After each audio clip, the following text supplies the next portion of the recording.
Europe 1, 7h44. C'est dans la grotte Chauvet, dans le sud de la France, que l'on trouve les plus anciennes peintures connues à ce jour. La grotte Chauvet qui vient d'être inscrite au patrimoine de l'humanité par l'UNESCO.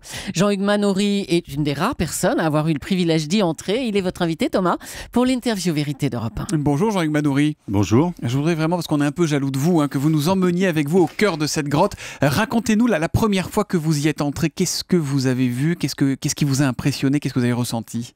Alors d'abord, j'en avais vu beaucoup de représentations, donc j'avais déjà une idée de cette grotte. Et en fait, ce qui m'a très impressionné, c'est sa dimension qu'on n'entrevoit pas du tout dans les photos. Et donc, il y a une réelle dimension de cette cavité. Et puis, la première chose qui C'est-à-dire qu'elle est très grande, cette grotte ? Elle est très grande, oui. Elle est très grande, une chose qu'on n'entrevoit pas sur les photos. Elle est très grande, très longue. Elle fait combien Elle fait 700 mètres de long. Donc, voilà, il y a des Et c'est quoi? C'est un petit tunnel étroit? Oui, l'accès, il y a un petit tunnel étroit et on rentre dans une grande salle d'un seul coup. Et surtout, ce qui est très surprenant, c'est qu'elle brille beaucoup parce qu'elle a été très préservée pendant 22 000 ans par la fermeture due à la... Il y a eu un éboulement, c'est ça Il y a un éboulement qui a bouché le porche.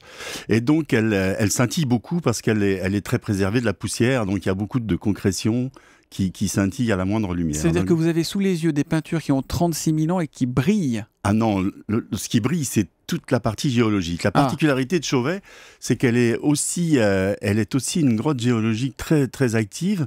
Et donc, à ces peintures, ça joue tout un décor géologique, je dirais, qui est très inédit. Donc on a à la fois ces peintures. Alors évidemment, la deuxième grande surprise, ce sont les peintures. C'est pas celles qu'on voit en premier en arrivant dans la grotte, puisqu'elles sont un peu au fond. Et donc ça se mérite, quoi. Il faut marcher un petit peu au bout des 700 mètres voilà. Pour aller voir ces. Et ils représentent quoi, ces dessins? Ils représentent essentiellement des animaux, beaucoup d'animaux. Donc il y a des centaines de dessins qui représentent des lions, des chevaux, bien sûr, des ours, des rhinocéros. Mais il faut avoir fait 30 ans d'études en géologie pour les reconnaître, ou non, ils sont au premier coup d'œil, Non, très reconnaissables, très identifiables. Et ils sont dessinés en quoi? Avec quoi ils dessinaient? Comment ils faisaient les couleurs? Il y a plusieurs époques. Donc il y a une époque où ils sont dessinés en rouge avec des ocres, mais qui sont difficilement datables, puisque l'ocre n'est pas datable au carbone 14. Et pour l'essentiel, disons, les grandes œuvres sont faites au charbon, avec de la poussière de charbon.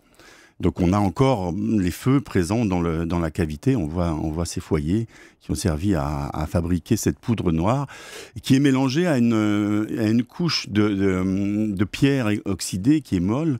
Et donc ces artistes ont réussi à créer des estompes et à faire des gris, ce qui est une chose assez extraordinaire, puisqu'on avait beaucoup de dessins polychromes, en l'occurrence à Lascaux. Et on a d'un seul coup découvert la nuance de gris.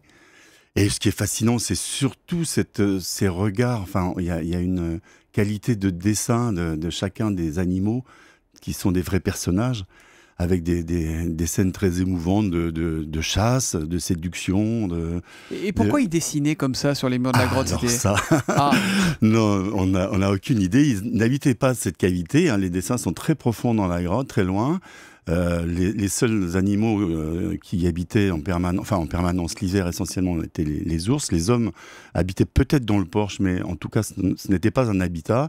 Et pour l'instant, évidemment, personne n'a d'explication sur. En tout cas, ça veut dire qu'à l'époque, il y avait des ours et des rhinocéros en France, parce qu'ils les ont dessinés. Et des lions, oui. Quelles sont vos conditions de travail dans la grotte? Quand vous y descendez, j'imagine que c'est pas en bermuda et en basket. Non, alors d'abord, il y a un protocole extrêmement sévère, je dirais, pour assurer la préservation de cette grotte pour les millénaires qui viennent. On a conscience de la durée de cette chose. Et puis, on est donc habillé avec des combinaisons, des chaussures spéciales. Scaphandres et compagnie. Pas scaphandres, non. Mais disons que pour éviter d'apporter des éléments de l'extérieur, des pollens, on a une combinaison qui préserve nos habits. Toute pollution extérieure peut abîmer l'intérieur de la grotte, c'est ça Disons que le protocole prévoit aussi des durées très courtes. On a une durée de 2 heures pour descendre, et puis il y a quelques centaines d'heures simplement de visites autorisées, très encadrées. On descend à 5 personnes entourées à l'avant et à l'arrière de ce groupe par un guide.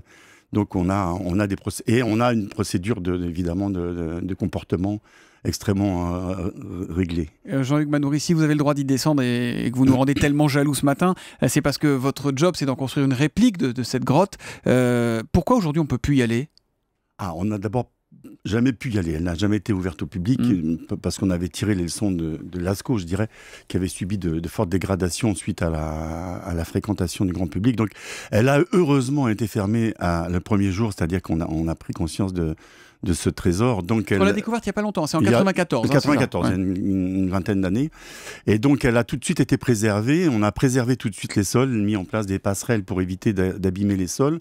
Et donc, les études scientifiques ne permettent que de regarder les dessins. On n'a aucune intervention, ni sur les sols, ni sur les murs. Et elle a une préservation totale. Mais comment vous allez faire, vous, pour que la copie ressemble et soit aussi émouvante que l'original? Parce que là, on vous voit, il y a les yeux qui brillent là, quand vous nous racontez tout ça. Alors, c'était la grande frayeur à la sortie de ma première visite, évidemment. Vous vous êtes dit, j'y arriverai jamais? Oui, voilà, j'ai fait peur un peu à toute l'équipe en disant, vous savez, on a vraiment un sacré travail à faire. Et puis, on a récupéré une équipe extrêmement motivée. On a cherché vraiment à la fois des peintres, des sculpteurs, des gens intéressés par la géologie, et donc réuni une équipe très motivée, et puis tout doucement on a bâti les procédures. Alors on s'est entouré à la fois de techniques très contemporaines, de captation par des systèmes numériques, pour avoir un relevé très précis au millimètre de la grotte. Et puis rien ne remplaçant la visite, on a réussi à convaincre la conservation de descendre les sculpteurs, de descendre les peintres. Et en fait, on travaille beaucoup dans la vraie grotte avec les sculpteurs. Donc, je suis un peu sculpteur, hein, avec Julie, on peut vous accompagner pour pouvoir vous aider. Cette réplique se trouve sur le site du Rasal, sur les hauteurs de Vallon-Pont d'Arc. Elle sera prête et ouverte quand au public? A priori, au printemps prochain, en avril 2015. Et donc, voilà, aujourd'hui, on a le contrôle du projet. Donc, on a la certitude qu'elle sera bien ouverte. On a beaucoup d'émotions dans le chantier aussi. Hein. C'est un chantier très impressionnant. Et je crois que les sculpteurs aussi sont très émus du travail qu'ils font, les peintres aussi. Donc, Vous redescendez quand, vous? Là, je pense qu'elle est fermée jusqu'à la rentrée, jusqu'en septembre. Jusqu'en septembre. Merci en tout cas, Jean-Hugues Manoury, d'être venu nous faire partager un peu votre rêve et d'avoir été en direct ce matin avec nous sur Europe 1. Bonne journée à vous. Je vous remercie.